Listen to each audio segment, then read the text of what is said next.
ustedes su presencia, esta información y su interés. Igualmente yo voy a referirme a las medidas ambientales de desregulación y las implicancias que tendrían, ¿no? Porque la pregunta es: ¿y ahora qué? ¿No? Vamos a responder a esa pregunta: ¿ahora qué? ¿Cómo es que estas medidas se van a quitar? ¿Cómo nos pueden evitar que puede ocurrir? Y entonces, una primera cosa que yo quería decir era que se dice que el sistema ambiental, no toda la regulación ambiental es un sobrecosto para la inversión, y en realidad en la ley, en su implementación, no hay ninguna justificación. Lo único que hay para justificar todo el cambio en la regulación es una encuesta, un sondeo de opinión a empresarios. Es lo único que uno encuentra cuando revisa la fundamentación que aparecía en el proyecto de ley. Entonces, ¿cómo se relaciona, ¿no?, las medidas adoptadas con el impacto que se espera en la desaceleración, ¿no?, frenarla? No hay ninguna relación, no hay ningún estudio que permita establecer esa correlación. Entonces, era una primera cosa que quería decir. Y bueno, entonces vamos a ver que lo que se ha hecho es, con estas medidas, es cortarle los brazos al Ministerio del Ambiente para intervenir y proteger a la población y al ambiente, ¿no?, de posibles afectaciones por actividades productivas. Entonces, y un primer instrumento que tiene el Estado para intervenir, ¿no?, y corregir daños, ¿no?, posibles afectaciones, es la fiscalización, ¿no? Entonces, es una actividad de control. Entonces, lo que se ha hecho aquí es quitar la capacidad sancionadora por 3 años al OEPA, ¿no?, al Organismo de Fiscalización y Evaluación Ambiental. ¿Y esto qué significa? En concreto, si uno revisa las sanciones que se han impuesto, ¿no?, primero que las sanciones que se imponen son excepcionales. Aquí la mayoría se decía, o lo ha señalado el jefe de la OEPA, que de cada 100 supervisiones, solamente dos terminan en sanción, ¿no? Y entonces la sanción es excepcional. Y si uno revisa las sanciones aplicadas, generalmente son en situaciones graves o muy graves. Por ejemplo, en el caso de San Genaro, en Ayacucho, se dio relaves a un cuerpo de agua, o sea, directamente, relaves a un cuerpo de agua. Otra sanción es, en el caso del lote 1AB, es la desaparición de una laguna no autorizada para desaparecer, o sea, se desapareció y ni siquiera se avisó a la autoridad que se iba a hacer eso, ¿no? Y la intervención de la empresa luego en ello.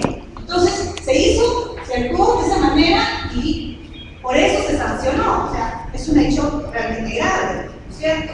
Igual, en el caso de Espinar y con Estrata, otra sanción está referida a contaminación de pastizales por bombeo de agua no tratada, directamente pastizales. Y el año pasado, por el tema de Conga, se sancionó a Yanacocha por haber construido una plataforma para exploración a menos de 50 metros de un confedal. Confedal es una zona productora de agua con un ecosistema muy especial. Entonces, pese a que leía, decía que no debía hacerlo, lo hizo. Entonces, por eso se le sancionó. Y las sanciones no son enormes, ¿no?, como se dice, o sea, eran sanciones bajas. Sin embargo, ¿no?, el sector quedó descontento con estas sanciones. Entonces, ¿qué va a pasar? Ahora, se le ha quitado la capacidad sancionatoria. Quiere decir que lo que puede aplicar son medidas correctivas. Es decir, oye, no hagas esto, o haz esto para corregir lo que has hecho, pero no lo va a poder sancionar.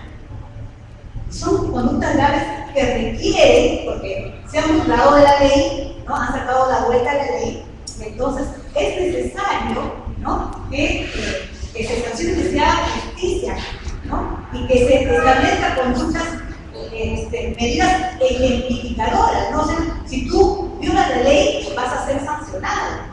No es que aquí haya habido negligencia, no es una conducta negligente, es una conducta intencional de violar la ley, de no cumplir con obligaciones ambientales. Y sin embargo, la autoridad no puede sancionar, no tiene, ¿no?, los instrumentos para sancionar. ¿Y qué pasa? Puede imponer solamente medidas correctivas. ¿Y qué pasa si pone una medida correctiva y no se le hace caso? La sanción debe ser no mayor del 50% del monto establecido en la ley.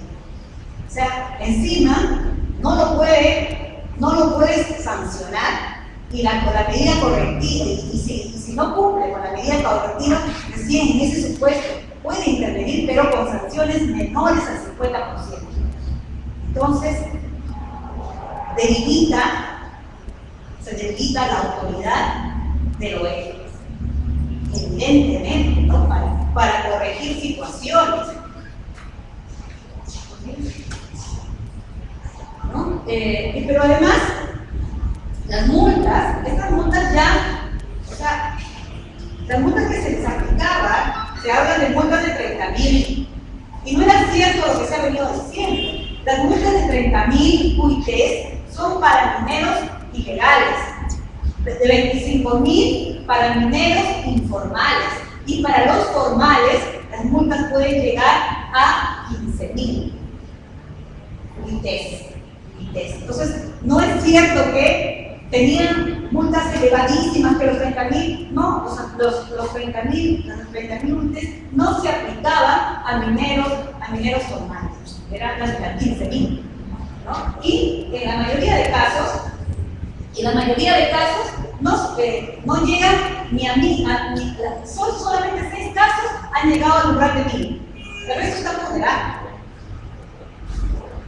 Más o menos son entre 100 y 250 UITs a que se aplican. Además, porque existe una norma, una regla, ¿no?, para la aplicación de multas, que dice que solamente la multa no puede ser mayor al 10% de los ingresos brutos del infractor. O sea, por más grave que sea la infracción, la multa no puede ser mayor al 10%. Eso ya estaba. Entonces, ¿de qué se habla? Como que estaban asfixiados por una fiscalización que los perseguía. Eso no era cierto. O sea, de 100, solamente 2 terminaban en sanciones. Entonces, todo era, o sea, no era falso. Todo lo que se ha venido sucediendo es falso, ¿no? Y lo que se ha tratado es de justificar, ¿no?, una medida que no tiene razón de ser, injustificable, porque la OEFA no era lo que se venía diciendo que era para el sector. Entonces, lo que decimos es que, y además esto tiene una repercusión en otro sentido, o sea, la OEFA es la que tiene que investigar y luego, producto de este proceso de supervisión y de procesos sancionatorios, si hay delito, debe elaborar un informe para el Ministerio Público y denunciar. Esto se convierte ya luego en la posibilidad de que el Ministerio Público pueda intervenir y denunciar por delito ambiental. Antes no puede, si no hay el informe de la OEFA, no puede. Entonces, con esto que ha sucedido, no se va a perseguir delitos ambientales. Ya no va a haber persecución por delitos ambientales en el país. O sea, eso significa impunidad. Porque no es que las empresas, no todas las empresas son responsables. Hemos visto, ¿no?, de que son capaces de quitar costos, ¿no?, sacrificar y cumplir sus seriedades y cumplir la ley y cometer delitos. Entonces, en esos casos, ¿no?, es muy difícil que la OEFA, en este nuevo contexto, pueda cumplir ese rol, ¿no?, de pronunciarse sobre indicios de responsabilidad por delito ambiental y que esto se convierta en una denuncia penal por parte del Ministerio Público. Y si no hay responsabilidad penal, tampoco hay reparación. sea, se necesita, o sea, hay una relación entre sanción y reparación de daños. Entonces, ¿quién repara a las personas dañadas? Si no se sanciona, ¿no? Si se rompe esta relación, hay una relación entre sanción, establecimiento de responsabilidad, sanción, ¿no? Reparación de daños. Y esa secuencia se rompe. Entonces, eso significa impunidad, indefensión, ¿no es cierto? Violación de derechos. Y bueno, y entonces con esto, ¿quiénes ganan? ¿A quiénes se ha beneficiado con esta medida? Yo aquí pensaba, cuando se ponía toda la parte económica, esto favorece a las empresas que ya están instaladas. O sea, no es para nuevas inversiones. Porque o sea, una nueva inversión demora en madurar en el tiempo. O sea, esto es para las empresas que no se van a ir tampoco, o sea, del país, porque ya han hecho sus inversiones tan grandes, ¿no? Y están en operaciones que no se van a ir. Entonces son para las empresas que están operando. ¿Y para qué empresas? Para las empresas principalmente mineras. Si vemos las sanciones impuestas por el Tribunal de Fiscalización Ambiental, se ve que la carga procesal que tienen mineras, 52%, hidrocarburos, 25%, pesca, 19%, y electricidad, 4%. La mayoría de casos que están en el Tribunal de Fiscalización Ambiental, ¿no? Que están para resolver, son mineras, son infracciones cometidas por empresas mineras. En el 2013, las resoluciones firmes del tribunal fueron 110 sobre minería, 26 sobre hidrocarburos, 2 sobre electricidad y 29 sobre pesca. Entonces, evidentemente, ¿no? Quien ha presionado por delimitar la UEFA, ¿no? Como organismo supervisor y fiscalizador, ¿no? Y sancionador, ha sido pues, el sector minero el que está directamente beneficiado por esta medida. Esto no asegura para nada, ¿no es cierto? Para nada que la situación mejore económicamente. O sea, eso no tiene una traducción, podemos ver, ¿no? Porque es para empresas que ya están instaladas con inversión hecha. Simplemente estamos haciendo que la inversión, ¿no? Sea más precaria y no sostenible, ¿no? No estamos apostando a inversiones sostenibles, no con estándares, que cumplan estándares, ¿no? Ni incentivando este tipo de conductas, sino todo lo contrario, porque se premia a quien viola la ley, ¿no? Saca la vuelta al Estado, ¿no? Que se deja al Estado sin posibilidad de intervenir. Eso es quitar la intervención ambiental.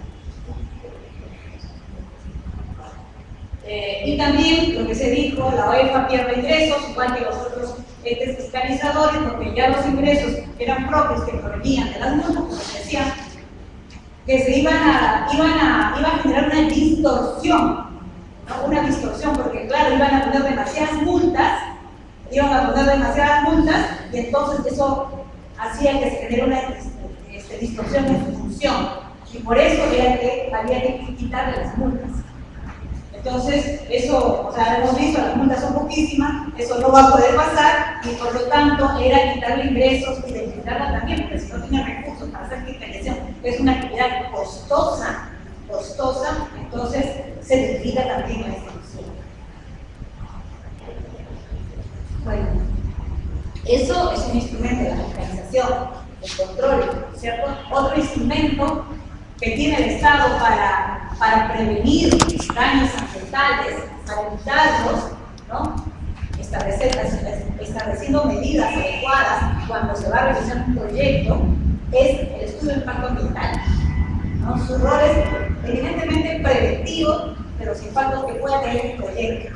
Oye, allí en el estudio de impacto ambiental se establece qué medidas se deben adoptar para que los proyectos no impacten o minimizar su impacto al momento de ejecutarlo. Entonces, por eso que tiene que ver con tecnologías, infraestructura adecuada, ¿no? Para que no dañe lo menos posible. Entonces, Aquí el año pasado se dio el decreto supremo 060 que disminuyó los plazos para la revisión de los estudios, ¿no? El procedimiento para la revisión de los estudios. Eran 120 días y se disminuyó 73, ¿no? 73 para el Estado, porque la empresa, para hacer sus descartos, tiene todo el tiempo del mundo, no le ponen plazo, pero el Estado, para tomar decisiones en el procedimiento, tiene hasta 73 días, ¿no? Entonces,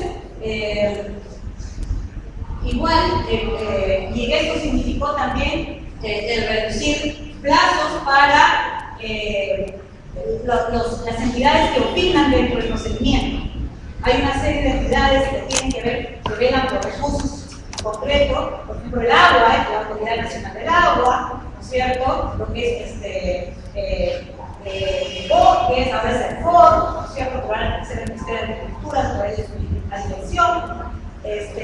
También tenemos el Ministerio de Cultura para todo lo que es patrimonio histórico y cultural. Tenemos también al CERNAM para áreas naturales protegidas. Entonces, estas entidades, en el procedimiento de evaluación, de revisión de un estudio de impacto ambiental sobre un proyecto concreto, tienen que pronunciarse para ver cómo se va a impactar el recurso y qué se tiene que hacer para impactar lo menos posible o no causar impacto. Entonces, esos organismos tienen que estudiar el EIA, ¿no es cierto? Estudiar, conocerlo para luego ver, ¿no? Ver si se va a afectar, cómo. Entonces, se le da 30 días para hacerlo. Ahora, con la presión que se ha hecho, se ha logrado que esto se amplíe a 45, pero igual es insuficiente. ¿Por qué? ¿Por qué? A ver, primero porque la carga de los evaluadores es muy grande, tanto del ministerio que evalúa, que revisa el EIA, como los que dan opinión. ¿Por qué? Un proyecto, un estudio de impacto ambiental puede tener 2000 páginas, como el de Saudo, de Tía María, puede tener 6200 páginas, como el de las Bambas. Yo puse 3, pero porque no tenía, pero vamos a aumentar esta lista porque, y otros como el de Conga, más de 20.000, 22.000 páginas, ¿no? Entonces, 22.000 páginas. Entonces, son 45 días, ¿no? Me parece, 45 días y con una carga fuerte que hay que leer. Primero hay que leer. Después de leer, hay que cruzar la información, ¿no es cierto?, con otras fuentes, porque la información que está en el EIA es una información de parte, ¿no? O sea, la empresa contrata a una consultora para que la vea el EIA, entonces la información es información de parte. Hay que cruzarla, ¿no es cierto?, para ver si lo que dice el EIA se condice con la realidad. Y hay que hacer también posiciones de gabinete, estudios de gabinete, un trabajo especializado, además multidisciplinario, que no se suele hacer, pero eso se debería hacer. ¿Podría pasar?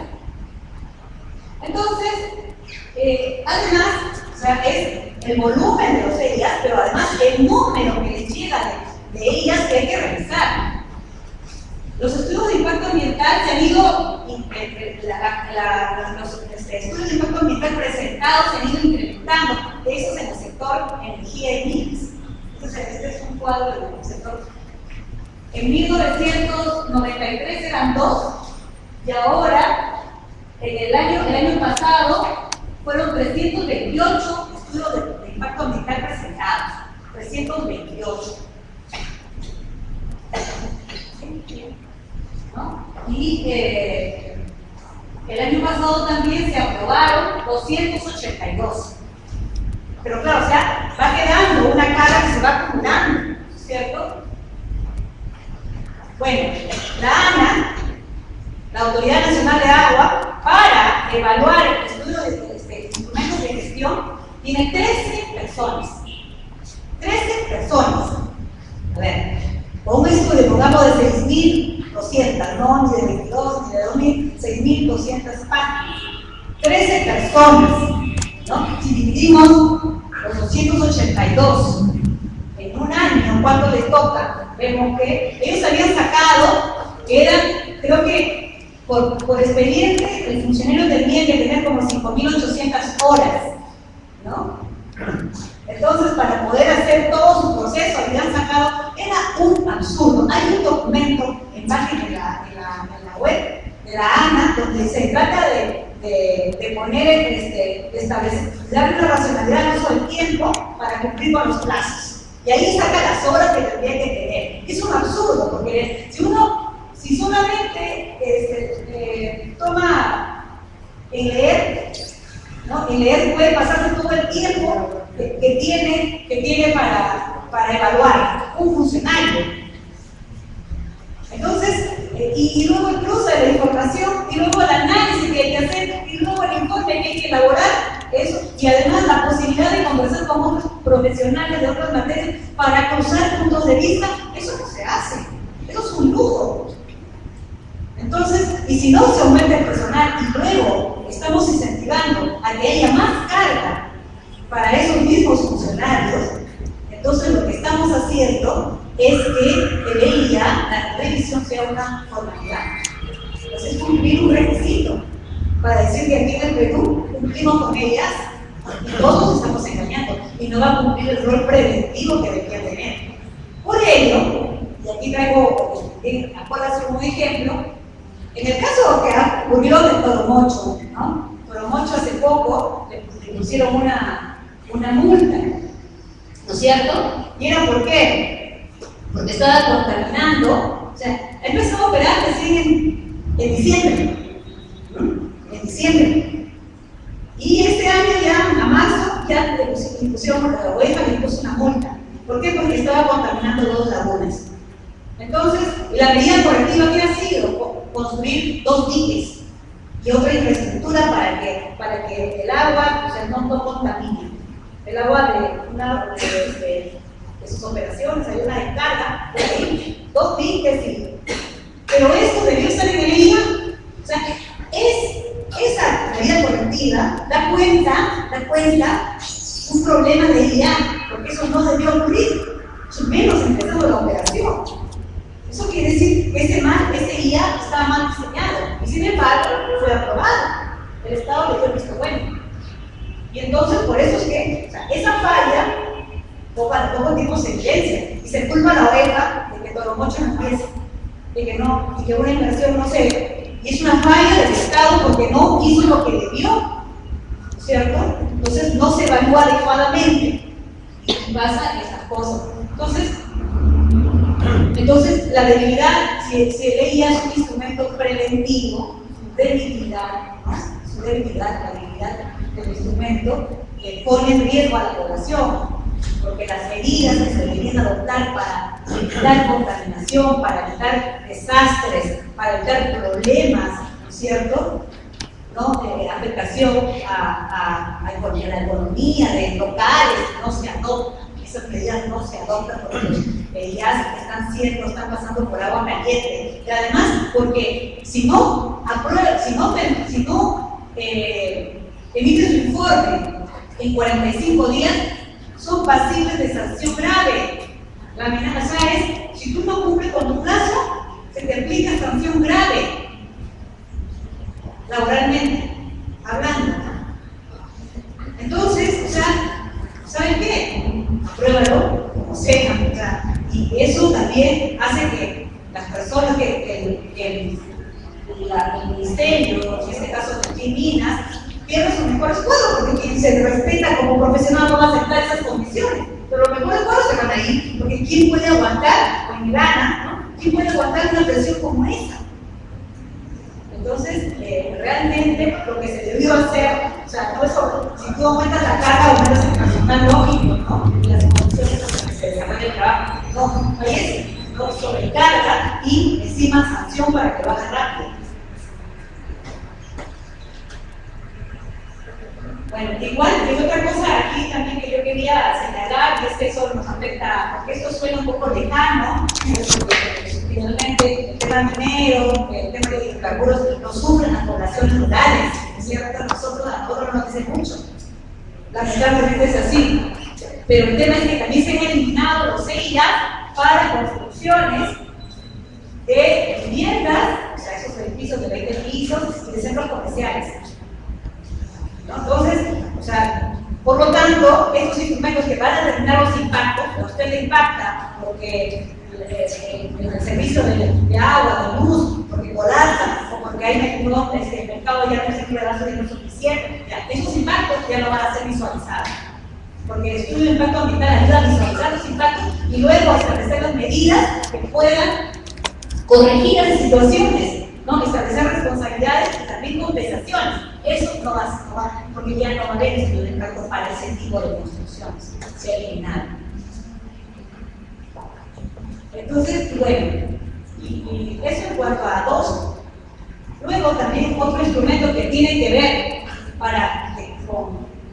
no es propiamente ambiental, sino de promoción del desarrollo, es el ordenamiento territorial. El ordenamiento territorial permite dar un mejor uso y ocupación a nuestro territorio, nos permite racionalmente, planificadamente utilizar nuestro territorio para no deteriorarlo, para sacarle el mejor provecho, ¿cierto? Saber dónde ubicar la infraestructura. Entonces, el ordenamiento define usos, define ocupación, define dónde coloca la infraestructura, ¿no? Planificadamente, no es en el caos que tenemos ahora. Ahora define el uso del mercado, las empresas, el mejor postor. Entonces, el instrumento para hacerlo planificadamente, racionalmente, además, estableciendo decisiones consensuadas, participativas, es el ordenamiento territorial. Lo que se ha señalado es que el ordenamiento territorial ya no define uso, es solamente orientador. Así han cambiado la definición de ordenamiento territorial. No define uso, es orientador. Y además, no tiene carácter participativo, solamente técnico. O sea que va a ser una ecuación vertical. Nosotros no vamos a poder definir el uso que debe tener el territorio, porque no. Es un espacio donde nosotros convivimos. El espacio de convivencia lo debemos definir todos, no solamente los técnicos, ¿no? Porque también los técnicos expresan intereses, como todo. Todos tenemos intereses y por lo tanto en el territorio en las decisiones debemos participar todos. Entonces, ese carácter participativo, ¿no? Y decisorio que tenía el ordenamiento sería encantado. Y además, la autoridad para definir el ordenamiento de la política, el ordenamiento del territorial, cómo se hacía, ¿no es cierto? Todo eso era el Ministerio del Ambiente. Ahora la política la prueba el Consejo de Ministros, ¿no? El Consejo de Ministros. Entonces, un debilitamiento también del Ministerio del Ambiente que venía liderando esa política, era el ente rector. Bueno, y esto pues hay procesos de zonificación ecológica y económica que pueden verse frenados. O sea, ¿qué puede pasar? Que esos procesos que se estaban llevando a cabo se vean frenados con el tiempo, ¿no? Y que sigamos en este desorden, con este caos que tenemos. O sea, es la apuesta por lo mismo que tenemos, que se siga creciendo, ¿no es cierto? Y ahorita no importa el cambio climático, ¿cierto? No importa la fuerte inversión que sufre la Amazonía o las fuentes de agua, no importa. O sea, esa inversión por inversión, ¿no es cierto? Sin mirar los costos futuros, porque lo que tenemos es una mirada de muy corto plazo, muy cortoplacista. Entonces, esto no se mira, ¿no? En el largo plazo, los costos que cambian el cambio climático, ¿no? El aumento de la vulnerabilidad que estamos generando, eso no se toma en cuenta solamente el presente.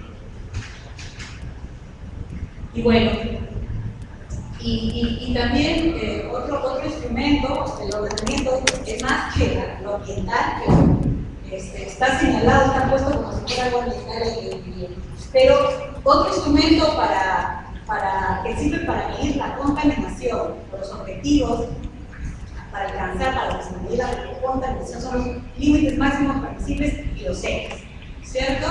Entonces los límites máximos permisibles son, luego de eso ya es contaminación. La medida para decir el termómetro para decir hay contaminación, no hay contaminación, ¿no? Y entonces, ahora lo que se ha hecho es decir que siempre los límites tenían un peso importante en evitar el daño a la salud. Lo que daña a la salud ya no es, ¿no es cierto? Rompe el equilibrio ambiental, eso ya no es tolerable, ya rompes eso y daña a la salud, eso es contaminación. Era el criterio fundamental para determinar los límites en cualquier parámetro que existe. sistema. Entonces, lo que se ha hecho es decir, no, ese criterio de salud y daño al ambiente se tiene que también equilibrar con el criterio de impacto regulatorio y económico sobre el uso. O sea que ya no solamente para determinar un límite máximo para decir esa medida, voy a tomar en cuenta el daño a la salud o al ambiente, sino también el impacto a la industria, de las poblaciones involucradas. Pero en realidad, o sea, ¿cómo se va a sopesar una cosa con la otra? ¿No? Entonces, eso es lo que vamos a tener luego con el tiempo, son límites máximos permisibles que son más tolerantes, ¿no? Por la contaminación, ¿no? De lo que tenemos ahora. Entonces, que ni siquiera algunos que se habían cambiado todavía no se habían empezado a aplicar. Y sin embargo, ya esto avisora un cambio en la legislación respecto de límites máximos permisibles. Y entonces, antes la aprobación está en manos del Ministerio del Ambiente y ahora tiene que ser una decisión compartida con los ministerios sectoriales donde se fijan los límites máximos. Entonces, aquí hay otro tema grande que tiene que ver con qué es contaminación y quién lo define. Aquí es lo que están definiendo. ¿Qué es contaminación? ¿Cuándo hay contaminación? ¿Quién lo define? Esas son las preguntas ¿no? de lo que ha cambiado aquí, ¿no? Es una cosa de ministerio. Y también, igual, los costos trasladados a las poblaciones, porque las poblaciones estamos dispersas, ¿no es cierto? Dispersas, desmovilizadas. Y además, la mayoría desconoce de estos cambios porque son cambios que tienen un grado de complejidad para el gobierno. Yo quería decir que estos límites máximos permisibles que debían definirse para una serie de sustancias que son contaminantes tienen 19 años que estamos definiendo y todavía no concluimos. 19 años. ¿Qué va a pasar? Yo no voy a tener más tiempo porque ya es tarde, pero son 19 y lo definían, no que lo definía el MINAM solo, sino grupos de trabajo que eran multisectoriales y con participación de la sociedad civil, entre comillas, y de las empresas, porque las empresas eran las que estaban permanentemente allí, más que todos cambiaban menos el representante de la empresa, y por lo tanto, entonces esos grupos no han avanzado, han avanzado muy lentamente, y ha sido producto del consenso de esos límites que han salido saliendo con el tiempo. Entonces, o sea, es absurdo, ¿no? Es absurdo lo que se dice, ¿no? Porque se desconocen procesos que han seguido para llegar a ellos. No es que el Ministerio del Ambiente, en su afán proteccionista, no ha sido así, no ha sido así. Bueno, ya no hacemos eso. Y luego también yo quería finalmente, y con esto ya termino, ahí lo dejo, el tema de las tierras, el saneamiento físico legal. Ahí esto ha sido un poco conectado y en realidad porque corresponde a otro tipo de especialistas, ¿no? El saneamiento físico de predios.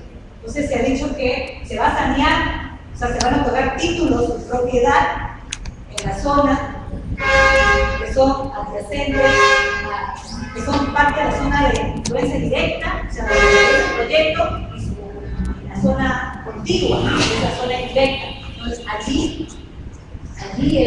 ahí se van a sanear, se van a titular a quién, bueno, el Estado va a recuperar, ¿no?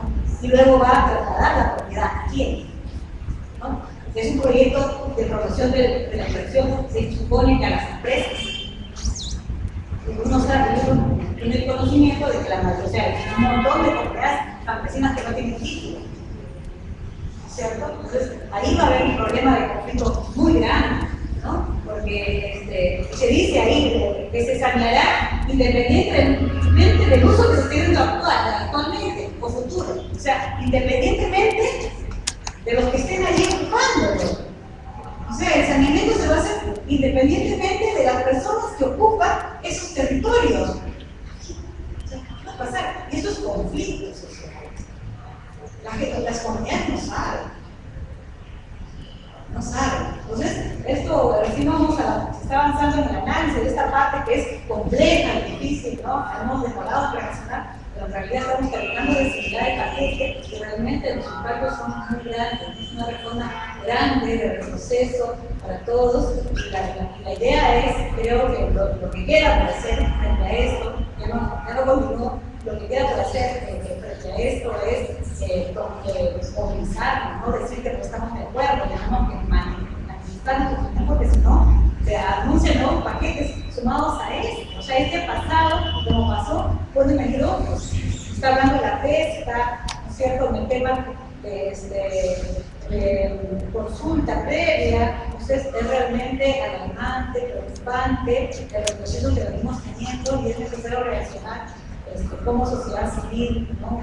Movilizarse, no queda otra que ese camino.